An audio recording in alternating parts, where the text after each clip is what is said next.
Muy buenas tardes, queridos amigos. Aquí de nuevo en su espacio, Comité Solidaridad Internacional con Haití, en la hora de consuelo, que muy amablemente le cede al comité cada semana este espacio para que podamos conversar con invitados y traerles a ustedes informaciones fidedignas y veraces sobre situaciones que atañen a la República Dominicana y sobre todo la situación que repercute en nuestro país con relación a la situación del vecino país de Haití.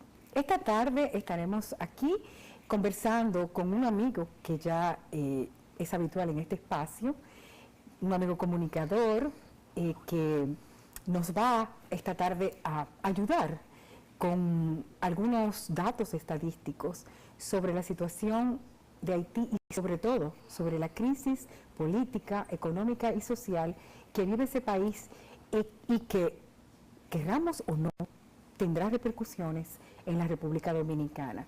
Estoy hablando de Anthony Emirio, el amigo comunicador que también participa en otros espacios y que además es alguien que intelectualmente es muy vivo y inteligente y sabe un montón de cosas.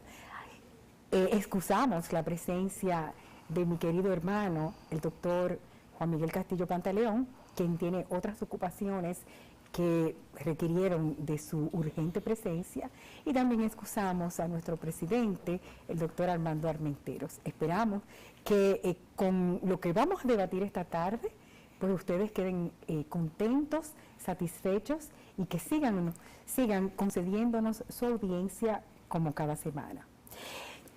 Hace unas 2 semanas vimos en la prensa escrita, en todos los medios de comunicación, los disturbios que vivió Haití, específicamente en Puerto Príncipe y en algunas otras de las grandes ciudades. Esos disturbios dejaron 20 muertos, muchas personas heridas, mucha destrucción material, y la causa de esos disturbios, de esa insurrección popular, fue nada más y nada menos que el aumento de los combustibles que había sido fomentado por el Fondo Monetario Internacional. Las medidas que el Fondo Monetario Internacional ha propuesto en algunos países, y en la línea de espera está Argentina, que son medidas supuestamente de ajuste estructural, no han sido muy exitosas y no han sido muy felices. Algunos datos estadísticos sobre la situación socioeconómica de Haití. Estos datos provienen de informes de la Organización de las Naciones Unidas y del Banco Mundial. Haití ocupa el puesto 163 sobre 188 en el índice de desarrollo humano. 2 de 3 haitianos viven con menos de $2 al día. 2.5 millones de haitianos viven en la pobreza extrema. El desempleo alcanza una tasa de 50%. En lo que respecta a la importación de alimentos, sobre todo del arroz, que es la base de la alimentación del pueblo haitiano, en eso se parecen a los dominicanos, porque nosotros los dominicanos también consumimos mucho arroz. 80% de ese consumo alimenticio tiene que ser importado. Tenemos que señalar que el FMI también está a la base de esta situación, puesto que Haití consumía todo el arroz que producía. Sin embargo, el FMI propuso que se dejara ese cultivo y que el arroz fuera importado. ¿Importado de dónde? Importado de Miami. Así empobreciendo a los agricultores y a los pequeños productores haitianos. Por otra parte, menos del 50% de la población tiene acceso al agua potable. Más de 100,000 niños están en condición de desnutrición extrema y la esperanza de vida en Haití ronda los 62.5 años.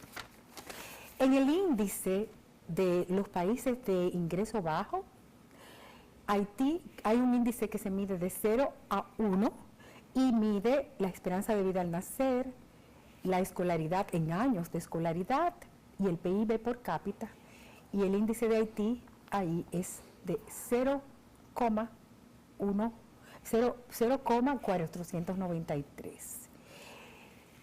oyendo a un economista haitiano, a Chalmers, diciendo que una de las causas de la crisis económica es la pérdida de valor de la gourde, que es la moneda haitiana, que perdió 65% de su valor frente al dólar y que la tasa de inflación es algo que es verdaderamente insostenible. El salario mínimo congelado es de 300 gourdes y el valor de la canasta básica familiar diaria es de 1.300 gourdes. Ustedes imaginarán si nadie puede vivir con este tipo de ingreso.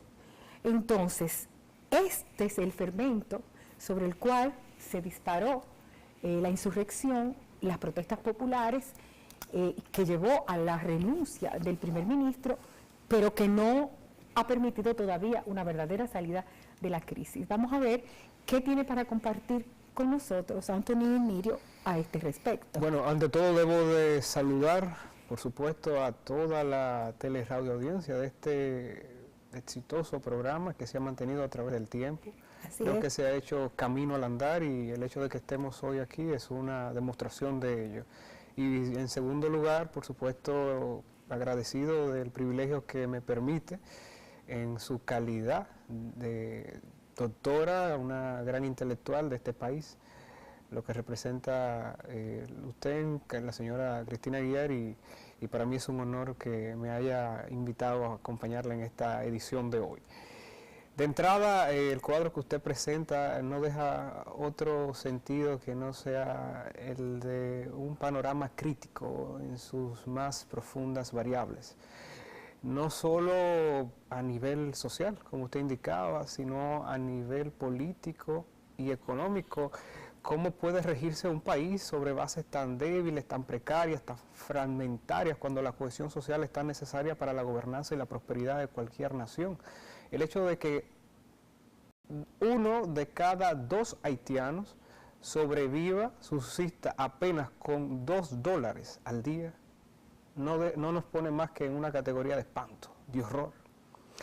Y con esto yo quiero ser lo más, honestamente, y sé que usted por supuesto se inscribe en esa línea, lo más juicioso sin dejar de ser punzante, porque es una realidad que tenemos que ver en su justa dimensión. Nosotros no pretendemos tampoco dar soluciones osadas, sería de nuestra parte hasta algo irresponsable en una hora de programa pretender dar una solución acabada a una situación tan convulsa, tan complicada como la que vive el hermano país de Haití, pero sí llegar a profundizar en algunas variables que creo que en aquellas personas que suelen repetir lo que escuchan, no se detienen a someter lo que dicen, mínimamente a un rigor de análisis, haciéndose las preguntas adicionales. Por ejemplo, ¿por qué en este caso de los combustibles un organismo de la talla del FMI, es decir, del Fondo Monetario Internacional, desde su poltrona privilegiada ante el mundo, le dice a al país más pobre del hemisferio americano, uno de los más pobres del mundo, que suba los combustibles a unos niveles del 49%, casi un 50%. Es una medida que evidentemente raya en lo absurdo, en lo irracional, y que ninguno de sus mandatarios se haya detenido a pensar qué es lo que están haciendo. Bueno, yo oso avanzar una idea. Cuando un organismo multilateral como es el Fondo Monetario Internacional, que tiene su sede en Washington, propone una medida de este tipo a un país como Haití, que es un país que está totalmente desarticulado, donde el Estado es una verdadera ficción, yo creo que eso no es más que una piedrecita más en la construcción de un edificio que es váyanse todos para el otro lado. Y ese es el otro factor que tenemos que analizar. La comunidad internacional ha pretendido que el problema de Haití es exclusivamente de la República Dominicana. Ellos han decidido a nivel unánime que República Dominicana asuma el costo social, político y económico del vecino país. Un país como la República Dominicana que apenas está lidiando con problemas de segunda, tercera y cuarta generación que todavía no ha resuelto, y se expresa a través de situaciones cotidianas como el agua, la energía, el tema de la salud, la educación, y encima de esto pretender asumir un costo como el de Haití, que de hecho estamos asumiendo y por eso nos genera mayor carga, creo que es desde todo punto de vista irresponsable tanto de los políticos haitianos, la comunidad internacional por supuesto, y de los políticos dominicanos que todavía no han puesto un hasta aquí a esta situación.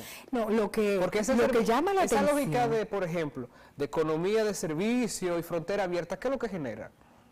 ¿Qué es lo que genera? El caos que hay justamente. Claro, pero lo que llama más la atención es cómo es posible que la comunidad internacional pretenda que realmente Haití es responsabilidad de la República Dominicana. Nosotros no somos responsables de la dilución del Estado haitiano.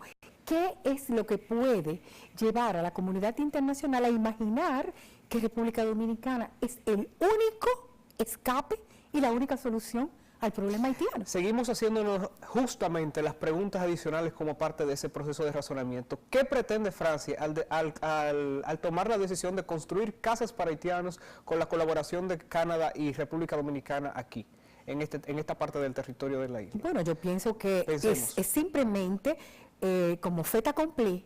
Están aquí, tienen pueblos y ya son parte de este país. Es como para decirle a los dominicanos: están aquí para quedarse y ustedes van a tener que vivir con esa situación. Ese sería el mensaje, digamos, oculto, ¿no? De la parte que no se ve, pero que queda de alguna manera implícita. Naturalmente. Entonces vamos juntando más variables. El hecho de que también en ese mismo tenor con el gobierno provisional en Haití, que le explotó este estallido producto de esta decisión que estamos comentando, los acuerdos entre República Dominicana y Haití parecerían que solo caminan de Puerto Príncipe a la frontera, y de la frontera a República Dominicana parecería que no aparecería nadie que los haya a cumplir. Y esa crisis de credibilidad en el proceso de diálogo, de negociación, también contribuye, por supuesto, a este caldo de cultivo en que se ha convertido la situación haitiana, donde su historicidad, marcada por una profunda problemática racial y agudizada por la desigualdad social, representan cargas funestas para no solo el futuro de ese país, sino para el vecino, que en este caso sería la República Dominicana, que ha venido asumiendo un costo de forma casi abusiva, y que ha sido por la falta de autoridades y políticos responsables de decir: basta ya, nosotros tenemos que asumir que no somos un país que podemos asumir semejante costo, y que la comunidad internacional, aunque quiere echarle toda la carga a la República Dominicana, tiene que mostrar mayor responsabilidad en torno a este caos. Bueno, pero el problema es que sí, la comunidad internacional debería tomar una actitud diferente en lo que respecta al problema haitiano. Sin embargo, tenemos frente a nosotros una barrera que aparentemente nadie está dispuesto a saltar, y es la barrera del derecho internacional. El derecho internacional todavía, en el siglo XXI, no integra la variable de que los estados pueden desaparecer, y que hay que buscar una nueva forma de organización político-social para administrar territorios y poblaciones. Tenemos ejemplos que han dado mucho que hablar, que han degenerado en fenómenos de piratería, de alta delincuencia, de masacres, etcétera. Los tenemos en África.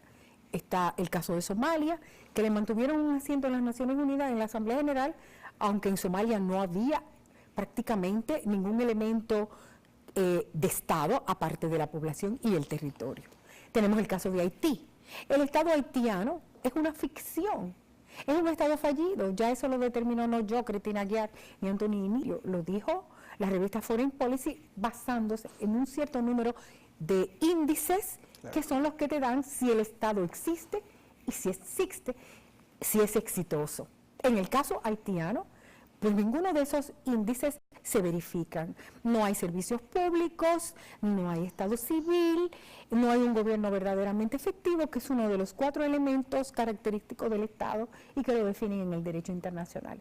Entonces, si el derecho internacional no ha podido integrar la variable de que los Estados, como todo organismo, nacen, se desarrollan y pueden morir, entonces tenemos la situación de que Naciones Unidas, además en su Carta Constitutiva, no prevé ninguna solución para este tipo de situación. A los Estados miembros no se le puede aplicar la tutela internacional. Entonces, ¿cómo hacemos? Nos inventamos una especie de fideicomiso donde se pueda encuadrar a las autoridades haitianas para ayudarlos a construir instituciones sólidas, sanear la economía, sanear la agricultura y sobre todo combatir la corrupción. Porque uno de los datos estadísticos que tú tienes en los organismos internacionales es que la ayuda para el pueblo haitiano, por ejemplo, la ayuda que se recogió en ocasión del terremoto, no le llegó a los damnificados. Yo tengo un dato por aquí sobre cuántas personas están viviendo todavía en tiendas de campaña, es decir, después del terremoto. Sí. Hay todavía 360,000 personas, eso es un montón de gente, que están viviendo en tiendas de campaña. 50% de la población no sabe leer, 90% en situación de hambre, 42% no tiene acceso al agua. Entonces, díganme ustedes, queridos amigos que nos escuchan y que han seguido este comité que les ha traído siempre informaciones veraces y fidedignas, ¿qué puede hacer la República Dominicana frente a esa situación? Nosotros no los podemos absorber, ellos son ya 10,9 millones, y nosotros somos otros tantos, otros 10 millones. Y la gente... Entonces no vamos a ganar nada, ni ellos, ni nosotros, ni la comunidad internacional, generalizando un estado de devastación, que la isla sea finalmente un solo desastre, que en vez de un país pobre, con uno al lado que trata de salvar un poco la prosperidad, sino que sean 2 estados pobres y devastados. Y la gente cuando escucha decir que no podemos asumir, incluso corremos el riesgo de que nos acusen de anti, contra... Ay, pero a mí me mandaron hoy a mí me mandaron un artículo de un señor apellido Mena, que acaba con Manuel Núñez, pero en todas letras, con don Mario Bonetti, y también con otro señor ahí, que yo no sé si habla de este tema, pero el hecho de que ese señor haya dicho que esos 2 intelectuales, uno que estudió en Alemania y otro en Francia, lo que hacen es sembrar odio, a mí me sacudió un poco, porque yo nunca los he oído a ellos con un discurso, y Manuel Núñez ha venido mucho a este espacio con un discurso de odio. Manuel Núñez se ha limitado a llamar la atención de todos los sectores de la sociedad dominicana. De lo que está a la vista de todo el mundo. De lo que está a la vista de todo el mundo. Esto no es un secreto confidencial del Estado, del Pentágono. O sea, estamos hablando de una realidad que estamos viviendo en el día a día y que, por ejemplo, porque esa es una salida fácil y que también se presta al chantaje y la manipulación. No, claro. Porque dejémonos de hipocresía. Así como se han enriquecido haitianos de la propia miseria de sus conciudadanos, también de este lado hay gente que se ha enriquecido de la miseria haitiana y que por eso es que no le conviene que haya orden en esa frontera. Pongamos las cosas en su justa dimensión, como decía en un primer momento. Fíjate, por ejemplo, que dice, que me llamó la atención, porque nosotros todo lo que estamos diciendo lo hemos venido reiterando bajo un nivel de coherencia y mucha responsabilidad. Y me gusta mucho cuando organismos de la talla de Naciones Unidas y gente técnica en el área, por ejemplo, como el jefe de operaciones del mantenimiento de la paz, Lacroix, que advirtió que, por ejemplo, en el proceso de transición, este mismo podría haberse minado por la inseguridad económica y la extrema exclusión social de los jóvenes y los más vulnerables. Ustedes recordarán, para aquellos que les gusta llevar citas, que tras el proceso electoral que vivió el vecino país de Haití, que obviamente del proceso electoral uno eso lo pondría entre comillas, porque cuando lo que parecían aquellas cajas de urna eran cajas de supermercado. O sea, era desde todo punto de vista un proceso que iba a ser permeado por el fraude. Y gran parte de la población haitiana que se encontraba en este territorio sirvió como chivo expiatorio en ese momento para Martelly, que necesitaba ese chivo expiatorio para mantener cierto nivel de cohesión en ese momento. Y bueno, muchos de los procesos que se generaron como parte de ese proceso electoral que fue tan complicado y tan convulso y hubo que repetir elecciones en más de 7 localidades, sí, era el vacío de poder que se temía en medio de esta problemática de inestabilidad política, económica. ¿Tú sabes cuánto ascendió, por ejemplo, desde 2015 la deuda externa en Haití? Estamos hablando de 142 millones de dólares. Y ojo, la de la República Dominicana, el FMI advirtió que podría llegar a un 50%. ¿Del PIB? Del PIB.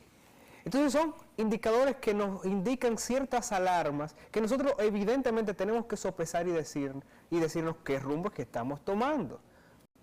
Estamos tomando las decisiones oportunas y sabias en torno a las relaciones dominico-haitianas. Estamos asumiendo la realidad tal cual, sin maniqueísmo, sin manipulaciones, sin apasionamiento. Porque esto no se trata de descalificar a nadie. Es una realidad que tenemos histórica, porque el problema haitiano ha sido una y otra vez recurrente. Lo que pasa es que ahora estamos viviendo unos niveles de irresponsabilidad tan grandes que ningún gobierno, y en especial el actual, ha querido asumir el frente. Entonces, si un tema tan sensitivo, donde vemos que, por ejemplo, en el contexto internacional, los países lo que intentan hacer es una especie de regreso a sus orígenes, a lo que significan esas fronteras nacionalistas, no en el término exagerado, pero tampoco minimizarlo, de ese regreso de protección de Estado. Ese es el regreso, esa es la corriente que hay hoy en día. ¿Y por qué esa corriente? Bueno, porque se han dado cuenta esas propias potencias que han intentado venderle esas recetas a los demás países que a ellos mismos no les ha dado resultado. Entonces, tenemos que poner todas esas premisas en un panorama, no ver la realidad de forma tubular, sino de forma conjunta y darnos cuenta qué es lo que estamos cultivando. No, pero que habrá quien quiera ignorar que la última crisis en Haití no tendrá repercusiones en República Dominicana. Tendrá repercusiones. Con una frontera como la que nosotros tenemos, que es una frontera que es una imaginación del espíritu, sí, porque no realmente no corresponde al parámetro que nosotros deberíamos tener, aunque están haciendo esfuerzos. Señores, no vamos a denigrar a nadie, están haciendo esfuerzos, pusieron drones para controlar la frontera. Drones, pero por abajo pasan intercambiando por un pollo y 100 pesos, o sea, es que la situación se está convirtiendo en algo verdaderamente grotesco. Yo he tenido algunas imágenes que me han inquietado mucho. Quizás yo tengo una imaginación un poco exacerbada, y eso, la teleaudiencia tiene que haber visto lo que pasó en Israel con Gaza. Estas multitudes que se fueron contra la frontera, contra las mallas de la frontera, y ahí la frontera está bien protegida, y eso fue un evento bastante lamentable. ¿Qué pasaría si en la frontera dominico-haitiana se presenta una turba de 200.000 personas? ¿Qué van a hacer las Fuerzas Armadas? ¿Qué van a hacer las autoridades? ¿Tenemos cañones de agua, por lo menos, para repelerlos con agua? ¿O se van a poner la mano en la cabeza? O se van a poner la mano en la cabeza. Señores, esas son cosas que hay que pensarlas, porque la desesperación es un motor que puede motivar todo tipo de acciones, y además hay cerebros que están pensando detrás y no verdaderamente en favor de la República Dominicana. Entonces, eso nosotros tenemos que tomarlo en consideración. Y la separación necesaria entre una política de gobierno y una política de Estado, la frontera obedece a una política de Estado. La política migratoria. Y la política migratoria, por finalmente, supuesto, no se acaba ¿cómo de entender eso? De entender eso, de que no tenemos una política de Estado en la materia migratoria. Ya, por suerte, tenemos un aliado de talla, y es que el empresariado ya dijo, pero es que esta inmigración irregular, desenfrenada y totalmente irregular, nos está desangrando. ya se dieron cuenta. Pero qué bueno, yo me felicito. Y yo felicito al empresariado dominicano que después que hubo gente y este comité hablando desde hace más de 20 años de ese tema, por fin hayan tomado conciencia de que esa es una situación que no puede perdurar porque está afectando sus propios capitales. Nosotros trajimos aquí a uno de los más grandes economistas a nivel mundial, cuya especialidad es justamente la relación, el vínculo entre migraciones y crecimiento económico. George Borjas, de la Universidad de Harvard. Le hicieron el caso que tú le puedes hacer a, no sé, del caso del perro, como dice la gente popularmente. Sí, exacto, una cosa que pasa por ahí. Señor, y ese señor dijo cosas que eran absolutamente indispensables. No para Juan de los Palotes. No, porque además una persona que tiene una cátedra en Harvard, que tiene un montón de libros escritos sobre ese tema y que viene a decirle a la República Dominicana, señores, cuidado con el tema migratorio y lo de la economía. Es verdad que la migración... Ninguna migración salvaje es sostenible en ninguna parte del mundo. O sea, quien pretenda defender eso... No, pero además, él dijo, sí, la mano de obra migrante genera un cierto tipo de flujo de dinero, pero ¿a qué bolsillos va? Él lo dijo claramente. Entonces, ¿verdad? Vamos a seguir conversando sobre este tema cuando volvamos después de una pausa. Quédense con nosotros, no se vayan.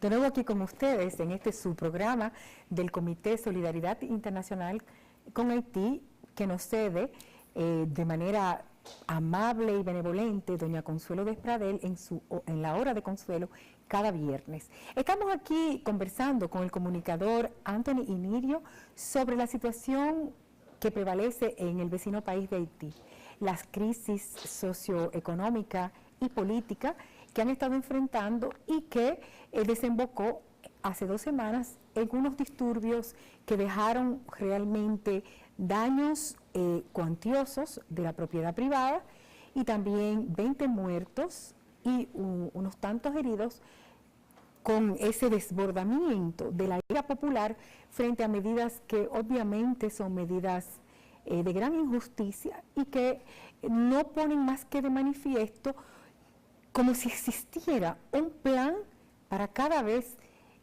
pauperizar más a la República de Haití.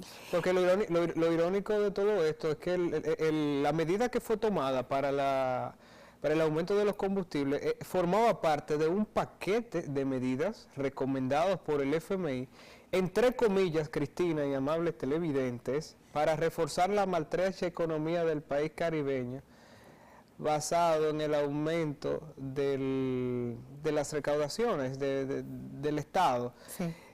A través de la vía impositiva, un plan que desde todo punto de vista no iba a cuajar. No, claro que no. Yo estuve leyendo la columna de un célebre columnista argentino, Brigger, que decía que lo que había pasado en Haití, después de esa medida impuesta por el Fondo Monetario Internacional, pone de manifiesto que sus recetas no sirven a los propósitos teóricamente, ¿verdad?, confesados. No sabemos cuál es la agenda secreta. Muy lejos de alcanzar el alivio en el paciente, le propicia una mayor crisis. Pero no tenemos más que recordar las crisis que se suscitaron en los años 80 y 70 con las medidas de ajuste estructural en un sinnúmero de países en América Latina, en África, propiciada por el fondo, digamos que el Fondo Monetario Internacional. Que esta última situación, este estallido social que se generó en Haití, digamos que recrudece ese panorama sombrío de América Latina desde la década de los 70 y 80. Claro, pero lo que a nosotros nos preocupa desde esta tribuna, que es la del Comité Solidaridad Internacional con Haití, es que no vemos ninguna propuesta coherente, razonable, válida, para verdaderamente ayudar a Haití a reconstruir su economía, a reconstruir sus sectores productivos. Al contrario, hemos visto que por parte de personajes que han ocupado mucho el espacio internacional y que además tuvieron títulos muy rimbombantes por parte de las Naciones Unidas para participar a la supuesta reconstrucción de Haití, son los que han propiciado el empobrecimiento, la pauperización del sector productivo agrícola de Haití. Señores, y es increíble que todavía se puedan vehicular. A una prima mía en Nueva York, que en una cumbre sobre derechos humanos, un personaje haitiano le dijo que los dominicanos estaban tratando de envenenar a los haitianos, mandando aviones a regar veneno en los cultivos. Y ella se quedó tan sorprendida que no pudo responderle.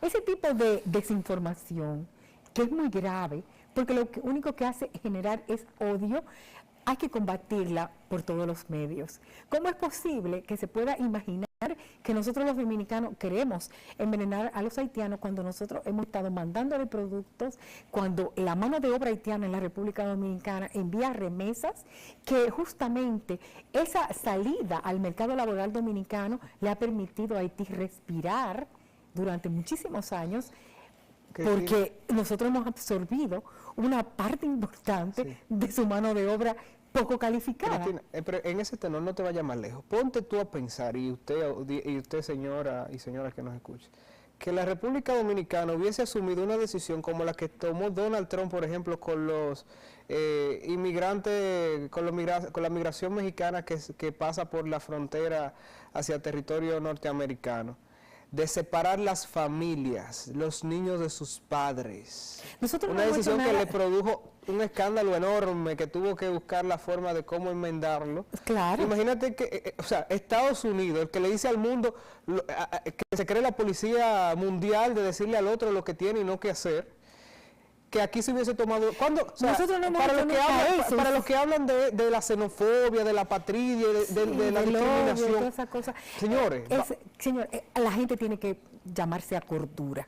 Realmente, en ningún momento la República Dominicana no ha favorecido ni un lenguaje ni discurso de odio. Hemos sido más humanistas que todos los que puedan encontrarse en la propia región latinoamericana. Pero ese país que dice que hace eso, si lo hubiésemos hecho nosotros, nos califica hasta de... Claro, y recuérdense que en Europa la crisis del Aquarius destapó una crisis entre Francia e Italia, porque Francia dijo, ya no más, un país tiene derecho a decir ya no más, y tomar medidas jurídicas para que justamente esa situación de aflujo a las fronteras de forma abrupta e irregular pare. Pero es que, ahora hay que ir a las causas, al mundo de las causas.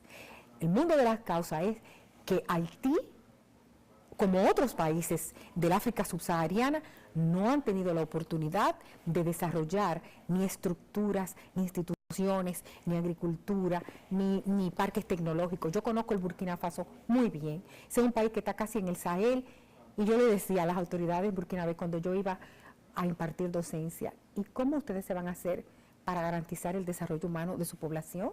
Un país donde la agricultura es magra porque además no hay agua.